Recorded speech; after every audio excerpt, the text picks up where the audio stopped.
Hello everyone, ఈరోజు వినాయక చవితి స్పెషల్గా వినాయకుడికి ప్రీతికరమైన బెల్లం తాలికల పాయసం ఎలా చేసుకోవాలో చూపిస్తున్నాను.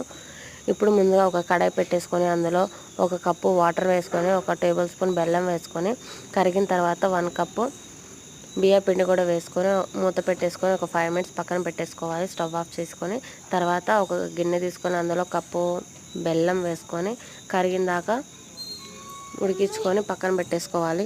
ముందుగా ప్రిపేర్ చేసుకున్న పిండిని తీసుకొని చిన్న చిన్న బౌల్స్ లాగా చుట్టేసుకొని ప్రెస్ చేసుకుంటే ఇలా తాలికల్లాగా చేసుకోవాలి. తర్వాత 2 కప్పుల పాలు 2 కప్పుల వాటర్ తీసుకొని 2 టేబుల్ స్పూన్ల సగ్గుబియ్యం వేసుకొని బాగా ఉడికిన తర్వాత తాలికలను కూడా వేసుకొని ఒక 5 నిమిషాలు ఉడికించుకోవాలి. తర్వాత ఒక పిండి ముద్దను తీసుకొని అందులో కొంచెం వాటర్ వేసుకొని అవి కూడా వేసేసుకొని థిక్ పేస్ట్ లాగా అవుతుంది. తర్వాత కట్ చేసుకొని చూసినప్పుడు ఇలా ఉడికిపోయింది. తర్వాత స్టవ్ ఆఫ్ చేసుకొని ఇలాచీ పౌడర్ అలాగే బెల్లం వేసుకొని బాగా మిక్స్ చేసుకొని సర్వ్ చేసుకోవడమే. జీడిపప్పు కిస్మిస్తో ఎంతో టేస్టీ అయిన పాల తాలికలు రెడీ.